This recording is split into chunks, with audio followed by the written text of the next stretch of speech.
All right. We say the words it's an illness, but we don't actually act like it. I was a classic enabling mother. Our family went through the lying, the stealing, the hurt, the overdoses. As a parent, I could make up stories, and yeah, everyone needs, a dozen barbecue lighters in their bedroom. And I realized that I'd been so busy trying to save him that I had become addicted to him.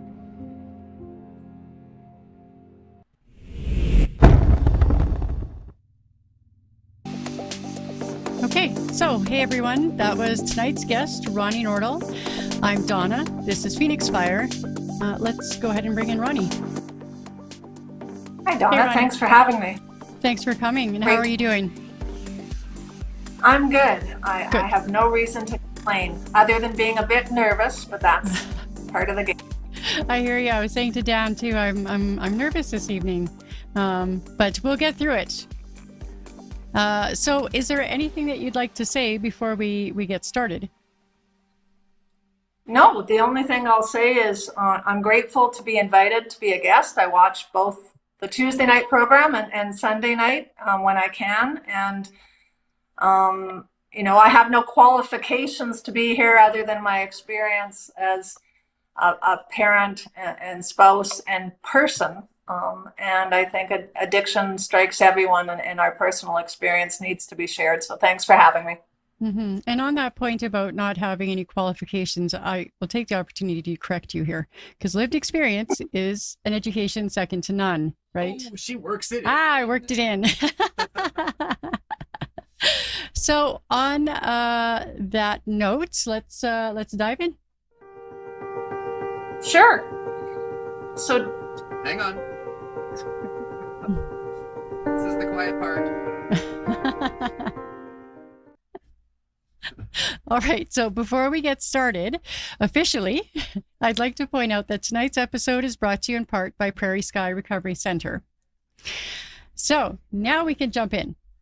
I think the best thing to do, as always, is let's start off with a little background about who you are and what led you to us. Sure, thanks, Donna. If I go on too long, please stop me, because as I said, I do have lived experience as someone that loves people that struggle with substance use disorder. And tonight I'm here to talk about my own experience and my own journey, but I think that needs to start with me talking about particularly my son Andrew's journey. I can only speak as a parent of an adult. He's 33. I will try very hard not to call him a child, because I think for long I did. I'll talk about learning that my job was to get the heck out of the way and allow Andrew to find his own path, and I am a bit of a slow learner. As I said, Andrew's 33, so he was born in 1989. He did have significant health problems from birth and long hospitalizations. Maybe that turned me into bubble wrapping him a little more than I should have. He found school difficult from the start, and once he could read a comic book, he was done. He didn't need to go to school anymore. Our family was far from perfect, but we were a two-parent family. We both worked. We had supportive parents, grandparents. But looking back, there was unaddressed dysfunction, active alcoholism, and unresolved past traumas. I actually don't know the first time Andrew drank. I do know at the Freshie party, we lived in rural Saskatchewan, northwest of Regina. Another mother and I dropped our sons off, and then the moms were getting together to wait till it was time to go and pick them up. Andrew lasted less than an hour before he was passed out and trying to vomit. And because of his medical conditions, he couldn't vomit. So he was the first one to leave. By grade 10, he had continued difficulties in school, and we were exploring depression and anxiety. But Andrew also had found girls. And in true Andrew style, he went from 0 to 60 in 2.0, or whatever the saying is. And he and his first girlfriend were going to run away and get married. I now understand that he was using by this time. And I thought I was a tough parent and practicing tough love when I found out they'd stolen my credit card to buy a ring. And I called the police with the knowledge of the girl's family and their agreement. And I still remember Andrew running out the back door of our farmhouse when the RCMP came driving down our lane and trying to hotwire our 1991 Lumina, which he didn't know how to do. But honestly, I was using the system because in my paid work, I'm a lawyer, and I knew that the RCMP charging the two of them for using my credit card would put a non-contact order in place, and it did. Later that year, a survey came out about the RCMP, and I filled it out, but I hadn't mailed it. One night I heard some noise, and I went downstairs, and here it was Andrew, unresponsive. And we ended up finding out he drank at least a 26 of alcohol straight. And it was an ambulance ride, an emergency room, IV fluids, and then a discharge and sent home. Looking back, rural Saskatchewan, alcohol was normal. It was everywhere. Similar occasions, somewhere between grade 11 and 12, alcohol poisoning. This time again, I was the tough parent. I said, he doesn't need IV fluids. I want him to have the hangover. But again, made sure he was medically safe, discharged home. In hindsight, I know I was downplaying drinking and smoking pot because I did my share of both. And at times, certainly in my life, I drank more than I should have, but I was one of the lucky ones that can drink and stop. Andrew's dad, Jerry, was not. In 2007, Jerry quit drinking, and that led him to deal with unresolved problems that he'd been hiding by using alcohol. And he did end up having a breakdown and has not been able to work since, but has continued to work on his own struggles with alcohol. Not always to the point of not drinking, but he's working on it. Jerry and I separated after 31 years of marriage, but we're amicable and life goes on. I truly believe alcohol is still one of the most harmful drugs to families. But back to Andrew. Right from grade 12, we knew something was going on. He'd get jobs, quit going, get fired, go to addiction services when we realized he was using. But by the time day programs came open, he was fine. He had it handled. And we kept letting him convince us all was better. But looking back, though we didn't know what Andrew was using, we knew he was using. By 2008, the chaos in our home on the farm had become so great that we told Andrew he needed to move out, and he did, to Regina. But the cycle continued, and he no longer tried to hide it, but we didn't know what to do. And Andrew went to treatment the first time and thrived in treatment, institutionalized really quickly, but then got out and back to the same situation. Nothing changed, and nothing did change. He then was at work and had a shoulder injury and was off work, living with his grandparents, and was collecting workers' comp while waiting for surgery. So had money. We didn't think about that. And then when he went back to work, was suddenly told he was no longer a good fit and was given a severance payment by that employer. And suddenly things got bad. So Andrew, to our knowledge, had been off work but receiving income and had been using, then got a big check in his mind and continued to use. At the end of April 2012, I was in Saskatoon working. Andrew was living with his grandparents in Regina, and I got a call from his grandmother apologizing for bothering me, but she was really worried because Andrew was acting odd. He was growling and howling like a dog and barking and acting out of sorts.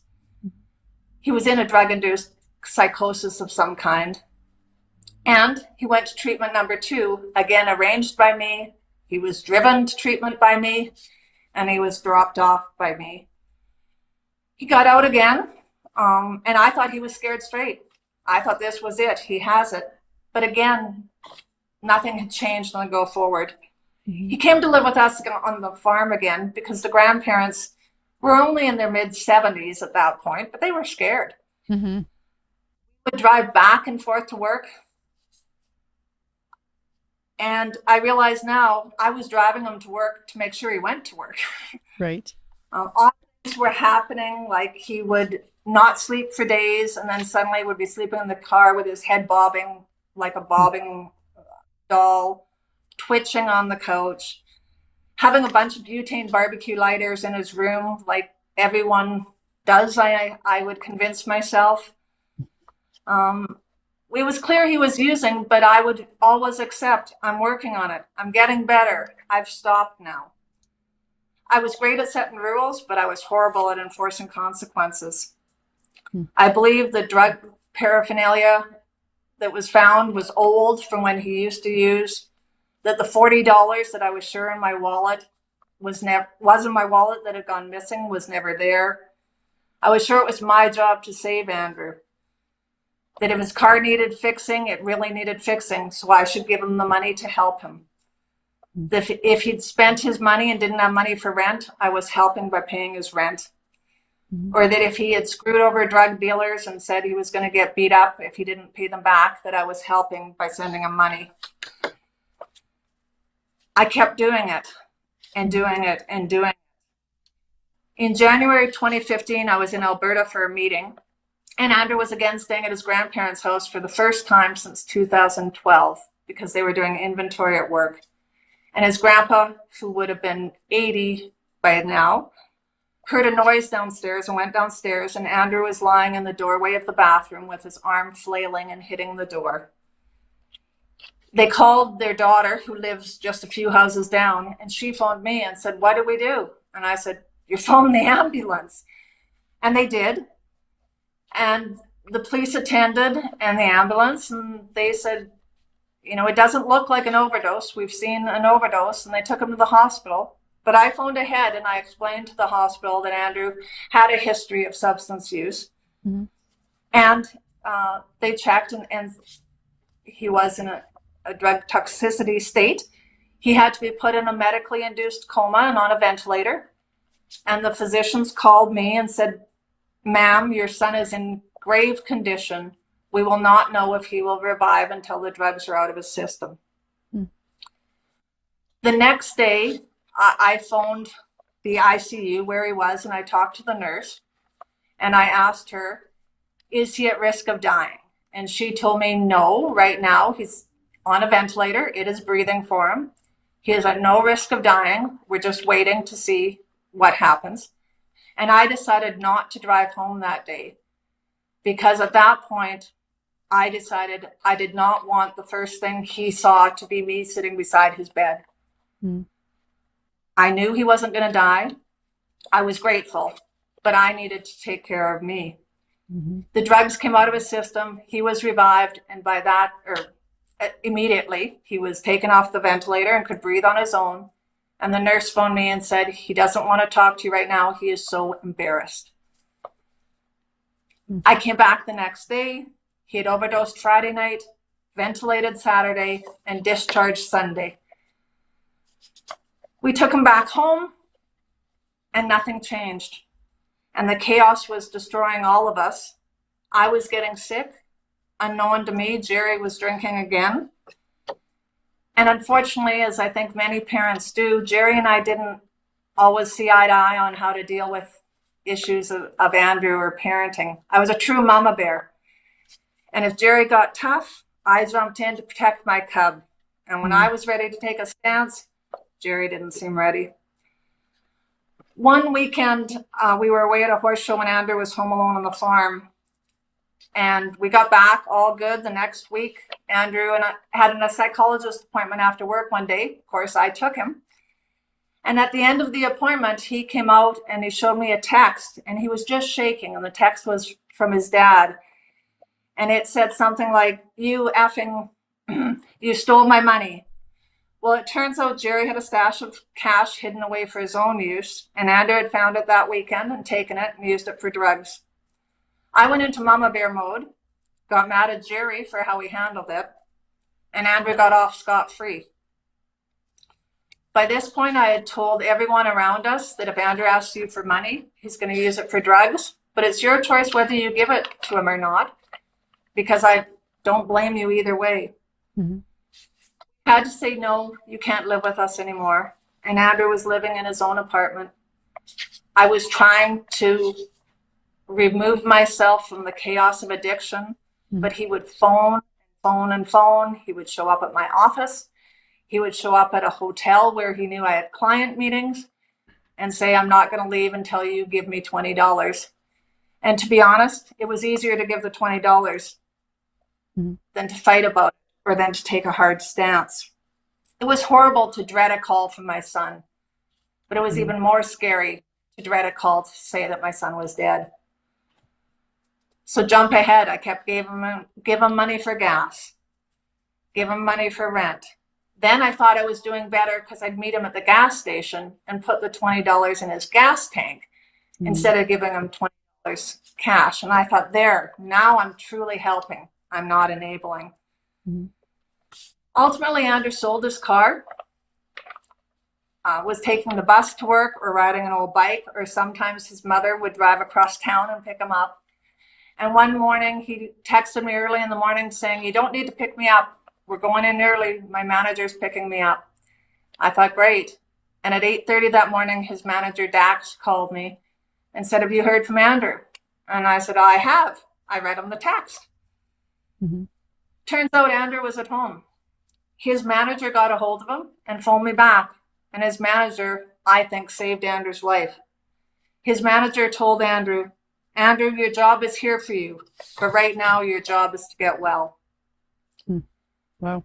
Andrew, at that point, decided to explore treatment and went into long-term treatment.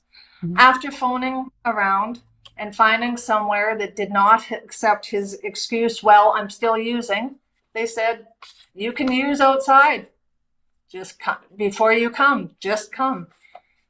We don't have rules about how long you need to be abstinent. We don't have rules about what you can or cannot use. Just come.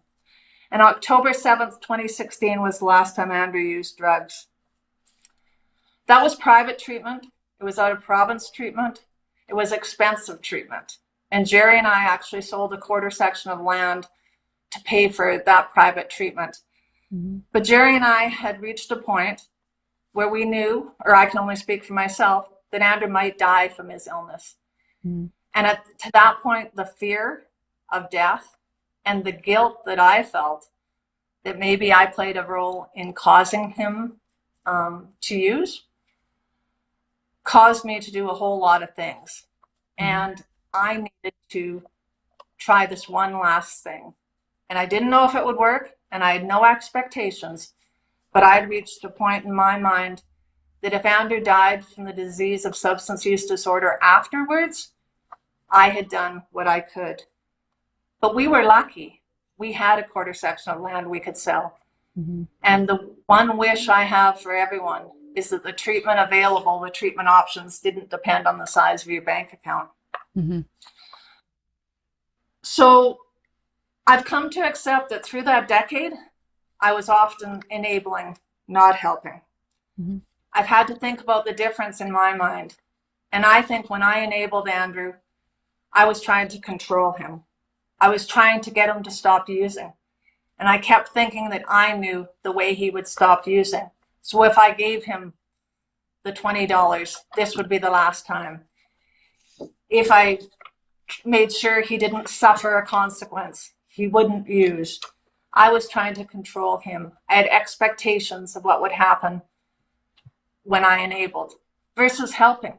I like to help people. I like to help my kids. And I can do that. But I have no expectations of anything in return. It was the fear of that death and my guilt that caused me to keep enabling. So maybe I'll stop there.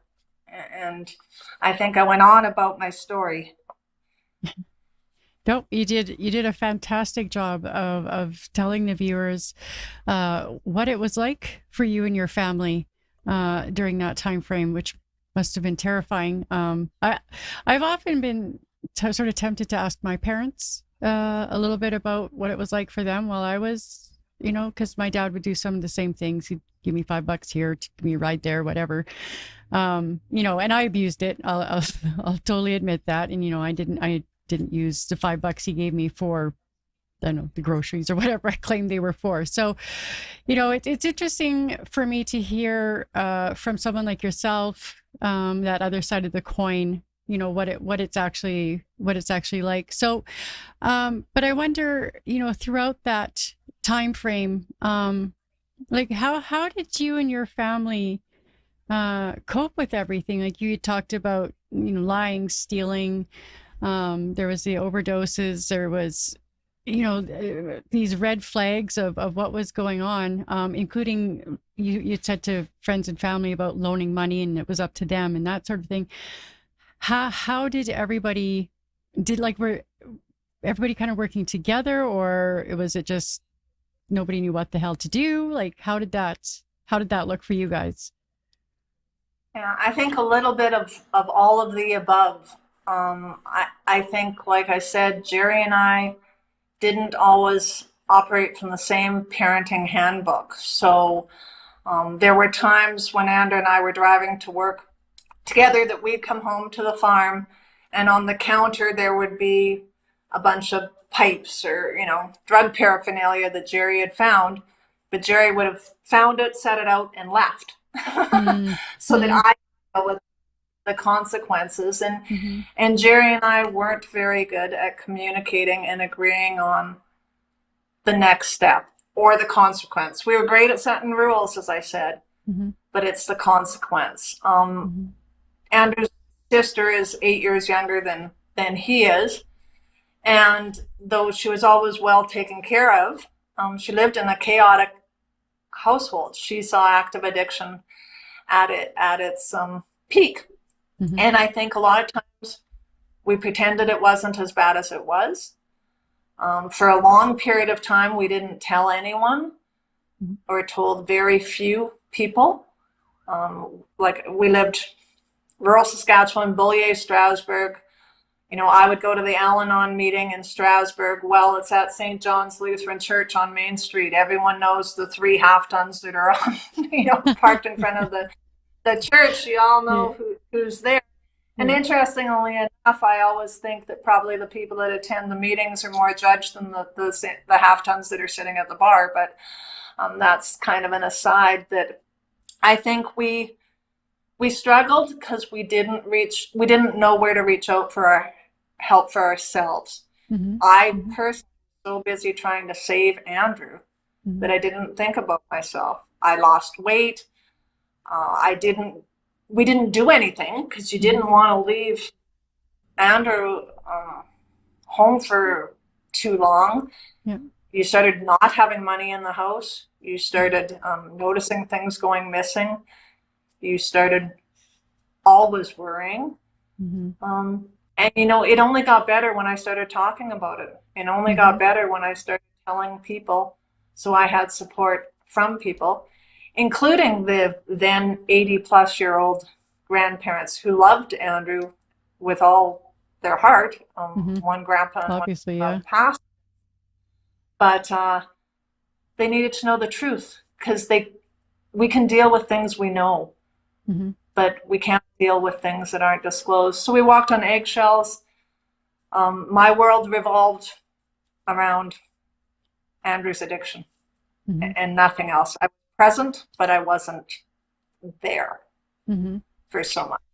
So I'm kind of curious, like at what point through this journey did you make the connection that perhaps you were hindering instead of helping? Like, I think you had mentioned potentially it was after the 4th treatment center that kind of light came on for you, or was there some indication prior to then?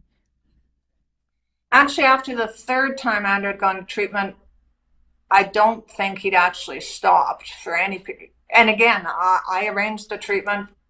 I don't think he had any intention of or desire to stop at that time.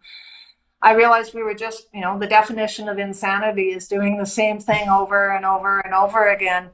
And that's where we were. And I was starting to learn things in little bits and pieces. And I've been at this a long time at trying to get myself better.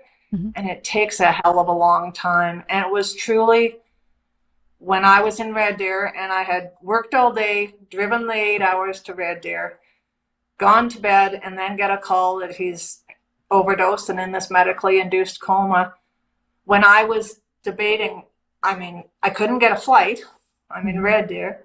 Am I going to risk my life driving another 8 hours back because of this situation? And I realized I couldn't. And it was like this moment where I realized I can't fix it.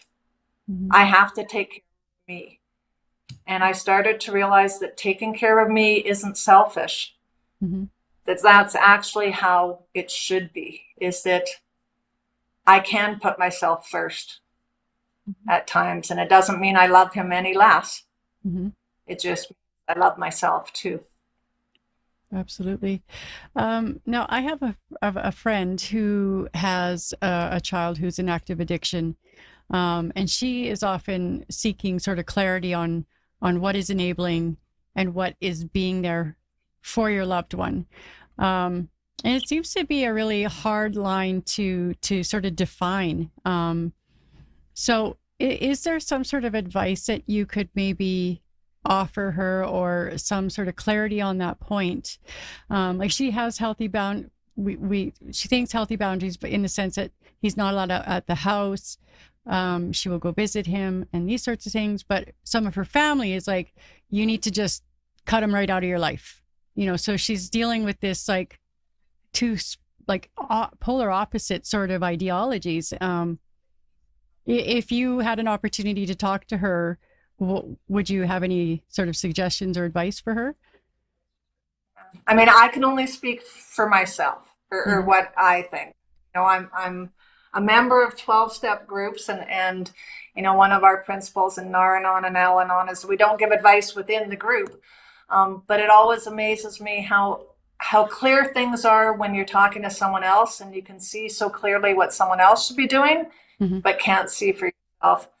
I personally now go by, what can I live with at this moment? What can I accept? Because there's going to be consequences out of every action. And for myself, I try and pause and think, will I resent this later on if I do it? And if I will resent it later on and feel badly that I did that, I'm enabling. Okay. And I also think it's the expectations, because I can give Andrew $20. I could give Andrew $20 when he was actively using. It's not necessarily enabling, in my opinion, if I don't have those expectations. What he does with it is his decision. It's where, I put on, I think you were supposed to use that for food, and I want the receipt, and then we're in a fight about, did you give me the till receipt for the $20? And we're making such a big deal out of it. Just because my loved ones might use the $20 for substances at different points doesn't mean I would totally cut them off and never give them anything. But when I used to pay rent and pay car payments and pay for the plates and pay for everything, I was enabling, because he didn't have to do anything responsible. He could use all his money for drugs. That was enabling in my books. That wasn't just being a helpful parent or helpful person. Okay. That's an interesting way to look at it. So on this point of like codependency, enabling, whichever terminology, we had a little bit of a discussion about that just before the show. And just got to find my notes here. Like, I don't know that there's many people out there that aren't familiar with the terms enabling and codependency, but I'm kind of wondering, like, is there a difference between the two, or is it a package deal? I think you can enable without being codependent. Enabling to me is doing for someone what they can do for themselves, but sometimes we choose, someone's 3-year-old child can put on their own jacket, snowsuit, if you give them enough time, but at times you have to do. If you have the patience to wait long enough. But codependence me is that my well-being is purely based on how the person with substance use disorder in my life is doing. So when I greet someone that I know has addiction in their family and I say, how are you doing? And they tell me, oh, not good, Sam is using. And I say, I didn't ask you how Sam was. I said, how are you? That's codependency, that everything I do just to keep that person with substance use disorder safe or happy. And my happiness depends on their happiness. That to me is codependency. I could be wrong. Again, I have no qualifications in this field other than my own experience. So I think they are separate. And enabling is specific in my mind to the act of addiction. Are you enabling the act of addiction to continue because you are making choices that you probably know are wrong that just allow the addicted individual to continue? And I think to me they are. I know I watched an episode or a clip online last week of a speaker on your program or on Hard Knocks that said that codependency doesn't scientifically exist. And I have no proof. I didn't actually hear any proof from that speaker either, other than saying didn't scientifically exist.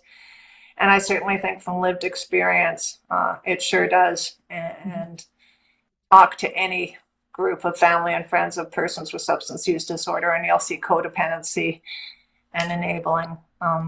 Enabling to the point, I know parents that go and buy their adult child's drugs themselves so that their adult child isn't at risk of a criminal record. They are. Wow, that's. But they're adult. You know, I know people that have put. I can remember actually knowing where some of the dealers' houses were and saying to Andrew, I'm going there. You know, I'm going to that door. And no, you're not. But I know parents that, you know, and not all 250-pound, you know, tough guys, you know, that come out of the wrestling ring. You know, these tend to be mothers. And they tend to be in that mother bear. That's enabling, and that's just not in the it's not in reality. And I think those of us that have lost ourselves aren't operating in reality because we're operating in this dream that we have control. And the saving grace for me is when I learned that I'm not God. I can't change anyone but myself. And it's my ego that makes me think I can. Like I said, I'm a lawyer by day. That means I'm type A. It means I'm controlling. It means I like to have lists. I like to do A, then B, then C, and you don't do E till you've done D. But you know what? That's not my job. I have to let go. I have to breathe. And I have to take time for me. Yeah, definitely. So I just want to go back to Andrew's treatment. So he had been through 3 publicly funded treatment centers, and then the 4th one was a private. Do you have any sort of insight as to why perhaps the private one was the success? Like what would the differences be? Yeah. I have my thoughts. I can tell you that now his publicly funded treatments were 2012, 2013, and 2015, I think. So I do believe some things have changed in the public treatment centers since then. So this is, 8 years ago now. Fair enough. Number one, length of time. 28 days versus Andrew spent 5 months in main treatment. Then he volunteered, meaning worked partly at the center and still stayed there and partook in programming for another 3 months, I think. Then he worked full time for the center and lived in the center. So he actually lived there for a whole year. And then he worked there for a year. Wow. But I think the amount of time, he had one counselor to 7 clients. Okay. And that he had family was involved at all times and could be involved. I can tell you that each time Andrew went to a 28-day program, the one he went to, we weren't allowed past the front door. Mm-hmm. There was Sunday afternoon visiting outside. Mm-hmm. That's not, I think we could phone and ask how he is. I also think, Andrew, I made the calls the first 3 times. I booked him in. Mm-hmm. He made the call the last time. I think that has part to do with it. Mm-hmm. Community. He went to I'll say it's called The Last Door in New Westminster. Up to 50 male only, where it's laughs, good food. There is a different climate towards substance use disorder, in my experience, in areas of BC than where I am in Regina, mm-hmm. and sometimes in Saskatoon. Mm-hmm. Recover Out Loud. There was just Vancouver Pride. They have Untoxicated stage and part of the Pride Parade. All these things where you don't have to hide it. Mm-hmm. And you're not made to feel that you should hide it. And I think families hide it, mm-hmm. individuals hide it, and we promote the stigma. So I think a lot has to do with the time. 28 days in my experience, drug of choice doesn't matter, but Andrew was using meth and obviously other substances, whatever was in there. After 28 days, you're still not thinking clear. And the follow-up. Transition out of private treatment at the door is transition to full-time work or full-time school and move forward with your recovery plan. In our publicly funded, we don't have it set up right now for a real follow-up. I think there's been huge strides to that and there's work on that, but we need follow-up. Mm-hmm. That's where I think we lose people. Mm-hmm. When they're waiting, the waiting lists on either end are where we lose people.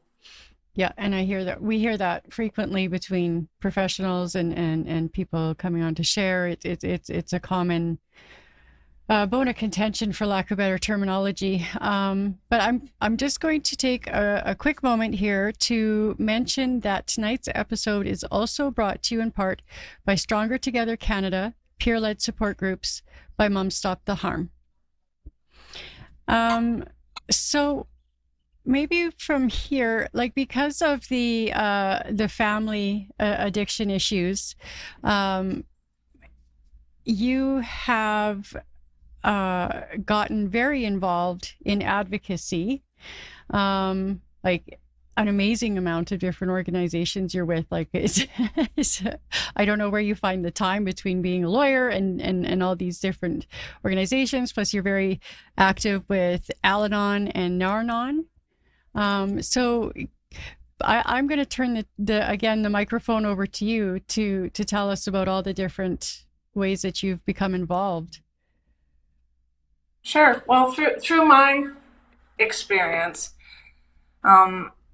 I started to wonder, why aren't things more advanced in Saskatchewan, and who do you talk to? And I, like so many parents, was at a loss, and all those years would be looking, God, I'm feeling old when I say the yellow pages. I guess, who do we contact and where do we go? And I think things are getting better, but it's still, parents don't know who to reach out to. Loved ones with substance use disorder don't know when they're thinking, I need help, don't know where to ask.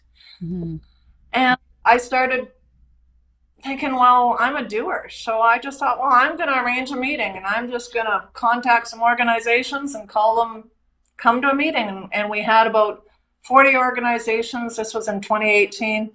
And I found out they don't talk to each other. This was in Regina. They didn't know it's what the same each in other. Saskatoon. They block could be doing the same thing, but they all have the same hours. Money is a problem. So we had a few meetings, and I got involved with some really great organizations. I truly believe that there is a huge spectrum when we're dealing with substance use disorder. They can either be called harm reduction spectrum or a path to recovery treatment spectrum. And it has, on one end, it could be safe supply and decriminalization. On the other end, it could be abstinence-based recovery, and everything in between. And every person has somewhere on that spectrum where they start, and we need to meet them there. And we tend to be so busy fighting with each other about what spot on that spectrum is the right spot that people just fall off the spectrum. And I think we need to just make sure that everyone can get on wherever they are. And if they go backwards, oh well, let's start moving forwards again. So I have one foot, I'm chair right now of AIDS Program South Saskatchewan, working towards exploring an overdose prevention site. We don't have space. We have our needle exchange. We have lots of opioid strategies, education, awareness, HIV awareness. Of course, is HIV is growing, and so I'm on that board. I'm on the board of Pine Lodge Addiction Recovery, abstinence-based treatment center that is reopening in Regina. I'm volunteer all the time with All Nations Hope Network, which has a WASU, which is a place of hope, a warming center 24/7 in the winter, where people are taken where they are. And I watch, again, with my lack of qualifications, I can cook though, and I can bake, so I can take food, and I get great feeling good of taking food. And I take food lots of places, Neo Utina Friendship Center. But I watch people being accepted where they are for what they are at that moment. And if that means rousing somebody every half hour by rubbing their sternum because they're that much out, that's okay. You're safe. If it means figuring out how someone's going to go to treatment, that's okay. If it means helping with housing. Watching people have to wear socks on their hands in the winter because no one has gloves. This is Saskatchewan. It's freaking cold out. No one should have to worry about that. And if I have to if I'm glad that I have socks on my hands at -35, how the hell do we think that person's going to find the strength, the will, and the ability to move to where someone else thinks they should be on that recovery spectrum or harm reduction spectrum? Excellent point. I am a person of privilege. I am fair-skinned. I happen to be Métis by bloodlines, but because of colonization and the actions of the settlers in 1885, my mother's ancestors hid their Métis bloodlines and never spoke of it. And you know what? My son and I had a much easier life in the world of substance use and of treatment and of how the system treated my son and I than do my friends who are visibly Indigenous. And I think Saskatchewan has got to get over the inherent racism this every day for persons who are perceived as Indigenous and therefore treated differently than you or I simply because of the color of our skin. And I think that's a disgrace. So sorry, I went on a rant. No, and I'm it's a very valid rant, so please don't apologize. I am involved on a personal level. Another parent and I started a Naranon group in Regina 5 years ago. There's a Naranon group in Saskatoon as well. Naranon is like Al-Anon, but for persons affected by someone else's drug use versus Al-Anon persons affected by someone's alcohol use. Our numbers are growing. I mean, Yeah, you know, we, even by Zoom, we were having over 20 people. You know, and that's only the people that have the courage to walk through the door. mm-hmm. And when I hear about stigma, years back, I used to go to Pine Lodge once a month and talk to the group from a parent's perspective and just talk. And I'll never forget one, I'll call him a young guy again, you know, I don't know, old enough to be at Pine Lodge, so he was an adult, asked me, when did you stop resenting your son? And I looked at him and I thought, I have to be honest. And then I realized I never resented Andrew. I hated the addiction. I hated the drugs. I got angry at Andrew, admittedly, but you know what? I loved him so much. I never resented him. But if that's what that young man thinks, that his family resents, and he's carrying that baggage, we have to help lose that baggage, or you're going to get dragged backwards, not forwards. Yeah, that's tragic. I know I carried that for a long time, thought my parents just hated my guts. Wasn't until I came back and things are like, actually the first time I was going to make a phone call to them, I was too terrified to do it. I called, my mom answered, and I assumed she'd just hang up the phone on me, so I hung up the phone. Oh my God. So I frankly called my mom, but we laughed about that, later on. I mean, it took some time, but yeah, I understand what it feels like to be carrying that baggage of my family hates me. So, but my parents unfortunately didn't know about Al-Anon. Well, they may have known about Al-Anon, but certainly not Naranon or where to turn to. So, for anybody that is watching that is feeling like they could use some support, how is it best, let me just clarify, my parents are not internet people. So how would people who are not internet people, they're more the yellow page type, go about finding a group? Yeah, so both now Al-Anon I know has a phone number. I don't know it off by heart. Naranon, I know that your show is going to start showing a show ticker with some numbers, and I don't know the Saskatoon number off by heart. But I can tell you that if you phone me, Ronni, at 306-731-7573, it's in the ticker I right will now. It's in there right now. Look right now. We've got it in the ticker. Dan was on that. I will help, and Brenda and Judy in Saskatoon will help people connect with anyone. And I think if I just can, I wrote out some things, some lessons I learned that I wish I'd known. Please do. And I just wonder, and hopefully others are faster learners than I, but to recognize that the only thing I can control is myself, is that little circle around my 2 feet. And that includes my reactions and actions. I think I learned to accept that addiction is an illness, not just say the words, but accept it's an illness and needs to be treated like any other illness.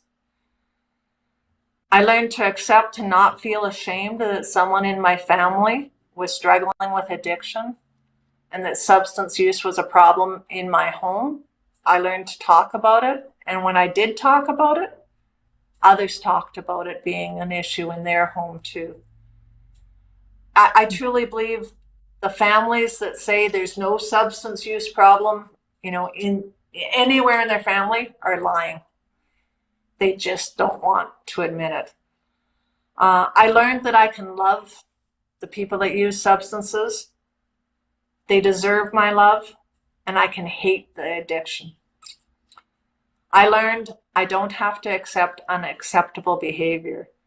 I accepted behavior from my son that I would not have accepted from a stranger. Why did I let my adult son treat me that way? I learned it's okay to set boundaries with what I can live with today, what's right for me. And a boundary isn't worth anything unless there's a consequence. And if I'm going to set the boundary and the consequence, I got to be able to follow through. You can't say to your kid, I'm going to ground you till you're 40, because that's actually more than it will punish your kid. Yeah. So if you use, you cannot live here, I have to be ready to follow through. And I know that's a tough thing that parents have had to do, but they deserve to be okay. I learned no is a complete sentence. I don't have to explain why I'm saying no. And I learned that I'm deserving of self-care and of being first. And most of all, I learned I have nothing to be ashamed of. Andrew's dad has nothing to be ashamed of. And Andrew has nothing to be ashamed of, nor does anyone who has used or is using substances. And I think we need to talk about our experiences, because it's only by talking that we remove that stigma. Because when we keep it quiet, we're actually reinforcing that you have something to be ashamed of. And I think we do have to talk out loud, and we have to celebrate the successes. So last thing I'll say is, years back, I was visiting with the executive director of Carmichael, which would be a bit like the Friendship Center. We were having coffee, and a man walked in, and he was carrying a white teddy bear, cleanest white teddy bear I've ever seen. And Cora hopped up and hugged him and said, "Sheldon, how are you?"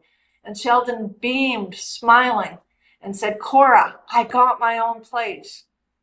And Sheldon was an IV drug user who had been working with Carmichael and was on a management program for his substance use, and had, for the first time in his life, been in housing, or first time in a long time.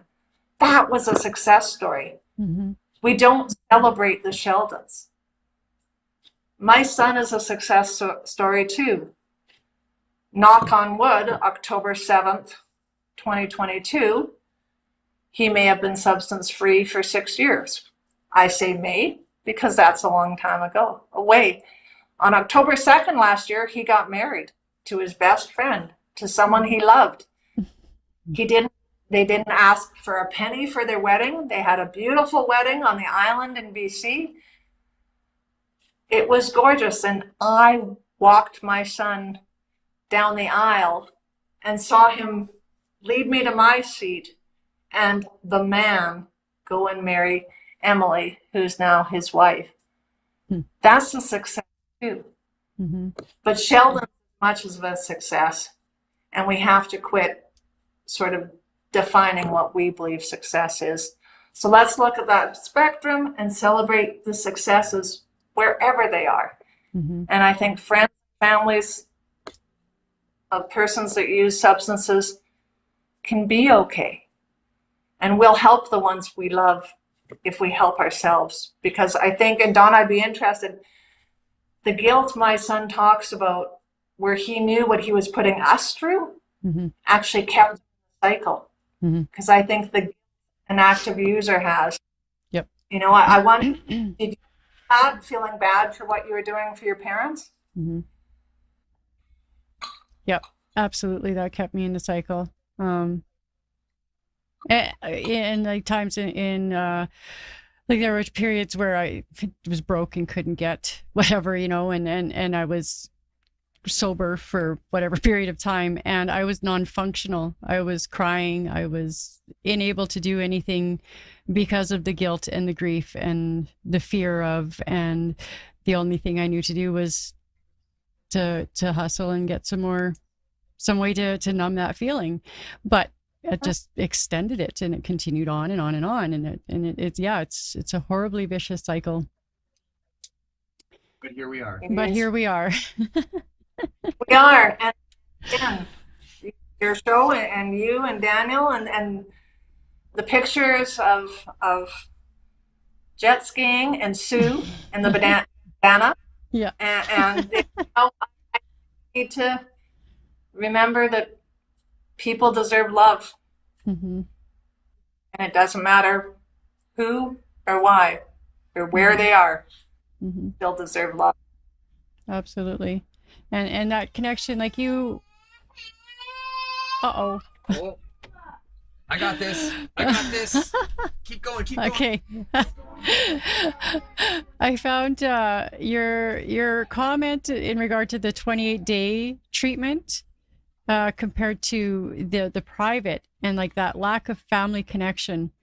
I know I went to a 28-day. I didn't make it 28 days, but anyways, it was that like after that 90, was it 48 hours, 90 hours of detox, the realization that where's my family? When I just wanted to connect with my family, and you weren't allowed to call, you weren't allowed to see them, you weren't allowed to do this, and it was so, I felt like it was just so incredibly harsh. You know, like you have people in their lowest hoping to make some connections, and then in a room full of strangers, it just didn't seem to be conducive to the outcomes that they were hoping would manifest, really.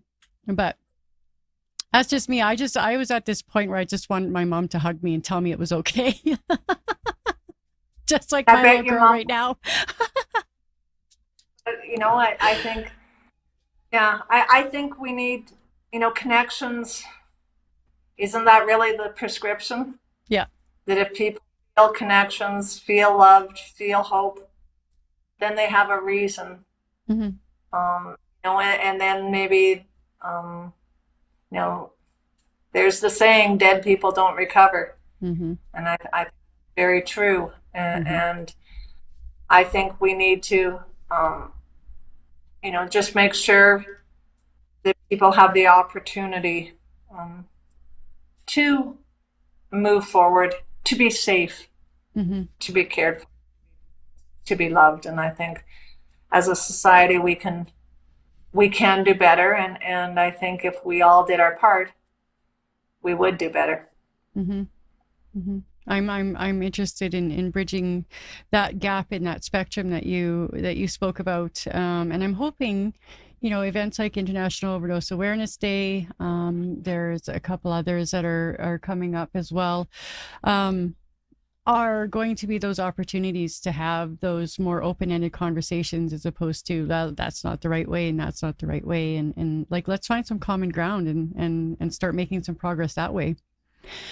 So speaking of love and well-being, what does Ronni do to stay well and some self-care? And you were talking about some boxing or something in the beginning?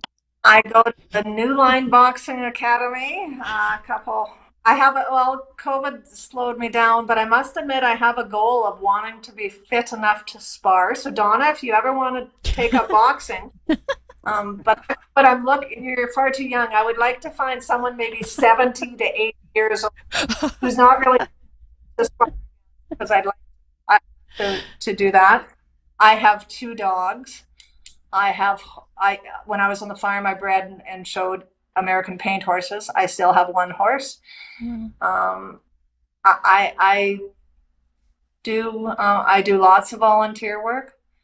I do things that make me happy. I'm going to BC on Thursday to visit my son and Emily, his spouse, and I will connect with my daughter who lives in Alberta at some point. So I focus on taking care of me. I journal. I'm aware of my feelings. I try and pause and think, do I actually want to do this? And when I don't, then I try and remember to say no. I've paid a lot of money to a lot of psychologists learning how to say no, and I've given up paying to try and learn, because I don't.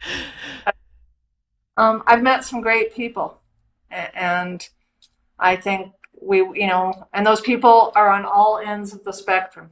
Mm-hmm. And I'm hoping that by talking, that I do a wee part to encourage someone else to reach out. So, if anyone didn't catch the ticker, be sure that if someone hears this and doesn't know how to reach me, if they contact, I'm sure Daniel or you, Donna, feel free to give my contact number. There's lots of people willing to talk and willing to help. Okay, that's awesome. So just going to move it to comments here. Lisa Tycrobe mentions that silence is a killer, and it's people like you and shows like this and Hard Knocks Talks that shine the light on these stories that give us hope. And, on that point, Ronni, like we had talked a little bit before about you had suffered a lot in silence for the majority of that journey. And given the legal profession, I'm wondering, how has your colleagues and the legal community sort of reacted or responded to learning more about this? Like, have you found a lot of support, or have more people coming forward about? Yeah, I've found lots of support. I actually remember the first time I drove Jerry to detox. It used to be in Regina on Victoria Avenue. It's not there anymore. I drove him there, and then I went to work and was at my desk. And I know I drove Andrew to detox once in Moose Jaw, and then went to work and didn't tell anyone.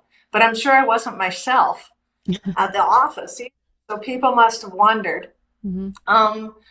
And then one day I remember sitting having coffee, and one of the assistants was talking about there had been an attempt murder or something, and the assistants, he said, it's probably another effing junkie or something. And I said, whoa, before you put your other foot in your mouth, you should know Andrew's actually he was in detox or treatment at the time. And Mm-hmm. I said, so maybe you want to think that. And that was just like the light switch. I started opening up. And then I remember being at a lawyer's meeting. I can't remember what it was, but I was in the hall of the Hotel Saskatchewan talking to a lawyer and a judge. And another lawyers were walking by, and we were suddenly all talking about our adult children who were struggling with addiction. And suddenly it was just a normal conversation. And the more people you talk to, lawyers aren't exempt. And I think they're supportive. And just like, I denied my family for a long time the ability to support me by not telling them. My dad died coming up 12 years ago. He loved Andrew. He knew about the addiction, but not the extent. And I hid things. And I denied my dad the ability to be there like he would have liked to have been. Andrew's grandma that he lived with the overdoses passed at the beginning or end of March, beginning of April this year. And because she knew, she lived it, she saw it, she accepted Andrew for who he was and could be there. And he knew she loved him even though she had seen him at his worst. And I think, again, that word love, I'm not a hugger. I mean, my own kids will hug, my mother a hug. Best thing about COVID was no one tried to hug me. I felt the same way. But you know what? When I went to the treatment center, when Andrew was really involved, it was all positive. It was all like those connections. You actually do need some physical connection to feel that people care. And I don't know. So I think lawyers, I'm not asking lawyers to hug me. But I think that'd be awkward. We just give them the opportunity to know and the opportunity to support, and they will. Despite popular opinion, lawyers are people too. I've talked lots to law students, to lawyers across Canada, and they're very supportive and receptive. That's great. I'm just going to read out. I lost the. Can I tell this for a second? Sorry. Yeah. I have to scroll up. We had a few more comments coming in. So Alicia Johnson is the Carmichael chair, and she says, fully agreed. Sheldons need celebrations. I don't know. Yeah, right. Yeah. And she goes on to say, teamwork makes the dream work. Awesome. And she also says, well said, it's almost like we should consult people who have been through it. Crazy concept. Detect a little sarcasm there. Yeah. I think that's about it for the comments and questions at this time, Ronni. Is there anything that you'd like to say or leave us with today before we depart for the evening? Yeah, just that, as a parent in particular, I know that lots of us feel that because we gave life to our children, we owe them our lives almost. And you know what? I don't. I need to be okay. And I can't guarantee whether either of my children will be okay all their lives, whether Andrew could relapse or not, but I work really hard every day at my happiness. I will not be as happy if my children are struggling. Mm-hmm. That's ridiculous. But I will be okay. And I can find moments of gratitude and contentment, even if they're having tough times. Mm-hmm. And they'll get through their tough times because they're adults. Mm-hmm. And that's, birds let their adults, grown birds fly out of the nest. And I had to let mine fly. And sometimes they're flying into pretty strong wind, but they're flying on their own. And I'm proud of them, and I'm proud of me because I've come a long way. So I think that's it. And I thank you so much for having me. Well, thank you very much, Ronni, for being here and beautiful share. And all the amazing work you do, I must add. Like I'm in awe of all the. We didn't even get to go through all the different organizations that you're a part of. But anyways, thank you very much, Ronni. Take care. Take care. Thank you. All right, everybody, that's it for me too. Don't forget to like, follow, subscribe, or I'll make you babysit my daughter without her favorite pink plate.